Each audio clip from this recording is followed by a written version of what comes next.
Myanmar is 40% of our employees are women. Even better, at the CXO-1, meaning the management level, we have 48% representation of women. And we stress this a lot because we do feel that you cannot take out the full value of any company if you're not using the workforce in its true right and potential. And half of the people are women, and half of the skills lies with the women, and we want to be representative in that aspect. And we also then have looked at it and seen, we know that culturally women tends to go off their career path in their corporate world. And the reason being that they sometimes have different issues to deal with, as making a family, taking care of their newborns. And sometimes it's hard to come back to work. We want it in Telenor to be easy to come back and grow your career throughout your lifespan here. So what we have done as the first company in Myanmar also is that we introduced a 6 months maternity leave. So when you have your child, you can go off and have full pay for 6 months. You can come back when you're ready and still be part of growing your career. And same time, we introduced also flexible working hours. So people working in Telenor can flex both in the morning and in the afternoon in terms of how they want to fill their week with the needed work, so that they can accommodate a family situation. We also have the normal office hours, which ends at 4:30, which I think is amongst the earliest in the country. And that reason is very simple. I want people to come to work. They can eat breakfast at work. They can have their lunch at work. For dinner, I want people to go back home to their families and have their dinner. It's a way of creating a life which also then consists more substantially around just the work. And we also have introduced a bus shuttle arrangement so that everyone working in Telenor, and we look for efficiency. We are definitely always looking for efficiency. And for efficiency reasons and also caretaking of our employees, we have a bus shuttle service system, which means that across the whole Yangon, where we have our headquarters, there will be buses going, which we run in the morning and in the afternoon to pick up people at different destinations, which will be able to reduce their traveling time much so in order to come and then get back home. Local leadership. We have stressed a lot that it needs to be founded and building, and the proof of us being, also me in the management, of being able to build sort of a local leadership is what we set out to do.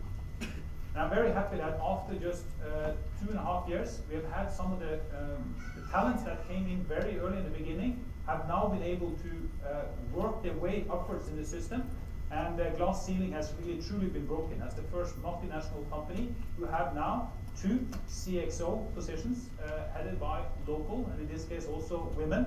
And by all luck, I have them both here today, so I actually can ask them to stand up. And you will see that on my right-hand side here, I have Caroline, who's my CFO, caretaking of all the money, all the investment in the company. So if there's anything you need on that case, it's Caroline. And then on the people side, it's Goldie, heading up the CPO role, the Chief People Officer in Telenor Myanmar. And I think that's a fantastic sort of proof that we, in a record time, have been able, with the right education, the right training, the right exposure, to really see through that we're now making the first steps of creating what is and will become a truly local company.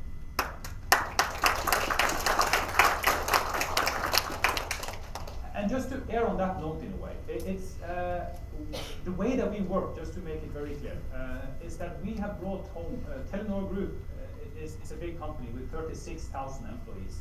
And we were privileged in the sense that when we started the operation, we could pick the very best people across Telenor.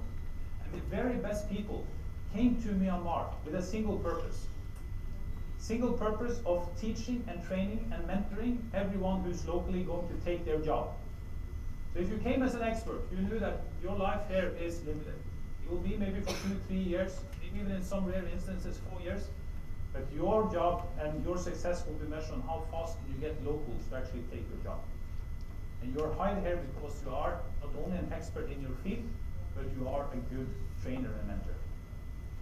So today, we're extremely diversified. We're still 17 nations, coming from all other companies of Telenor. But they all carry this value of understanding what's Telenor way of working, what's our business standards, what's our ethics, and how do we teach and train effectively.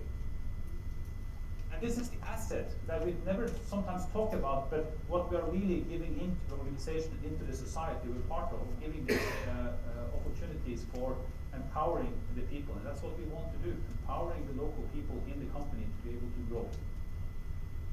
And today we have 93% of all employees are local employees.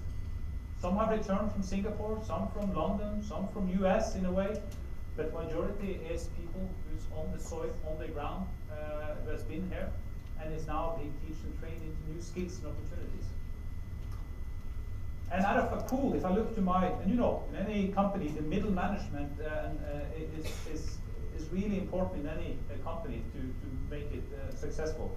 And if I look to that level of leadership, I have 131 leaders. And out of that, close to 90, as you see on the board, has then been subject for external training programs. We have sent people to London Business School. We have sent people to INSEAD in Singapore. We sent numerous of these people now to training courses which are held in Norway, where our headquarters is. And the guys behind me here, you see they are enjoying. I don't know if they are enjoying, but they are smiling in the snow, so they get an experience with completely different weather as well. But it's part of this exchange of how to actually see and grow our people. As well as growing own people, it's also an ability for us to both use ourselves, the technology and the reach we have, to see how we can contribute in the community. We have talked about it on the other briefings. I will not go in detail on the programs. I'd rather give you a video, which is a glimpse of how we're working with some of the initiatives that we do.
And that, more or less, ladies and gentlemen, concludes the presentation. I think in essence and in summary, if there are three things I would emphasize when we're looking forward now, is what we talked about.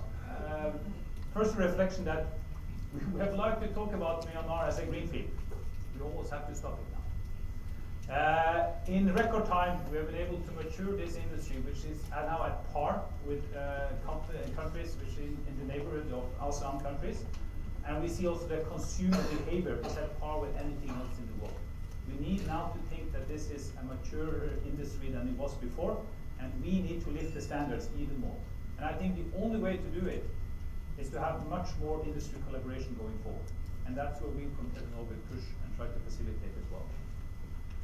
My second point is that we will continue with full speed ahead. And like I said, our mission is to connect everyone, and we are not done until actually literally we're doing that. I mentioned we had 300 out of 330 townships done. We are getting closer now to 90% coverage, but we will support and fulfill our commitment to build wherever people are living.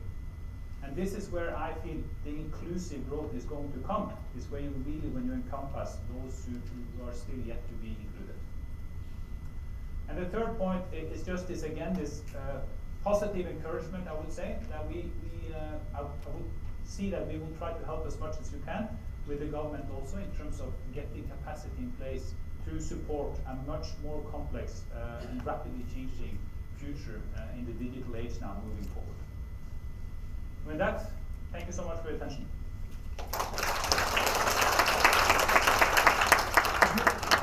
I think we will have Q&A.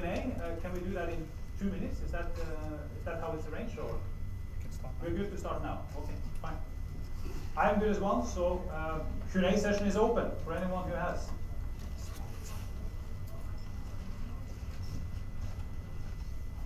No, I think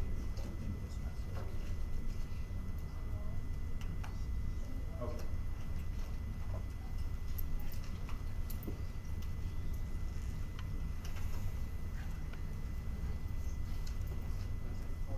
Sure. Nothing to everybody. No.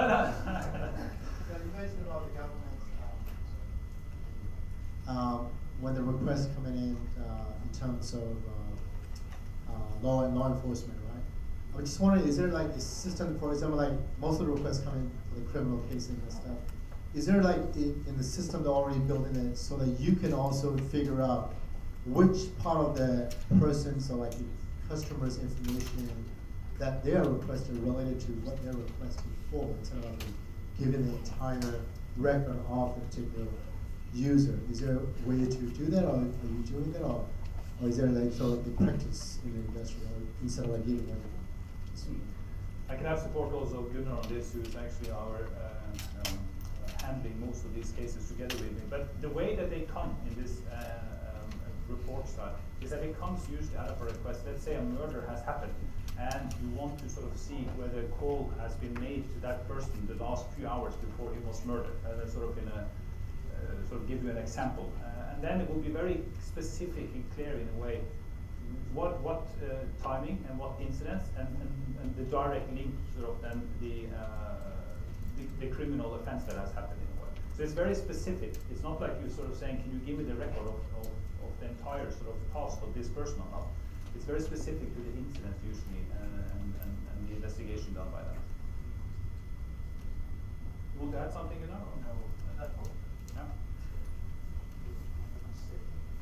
Yeah, it's very restricted to that, and that's the whole point. Hello, David Allen from Spectrum. We're a sustainable development knowledge network, not a Spectrum service provider. A number of questions. Very interesting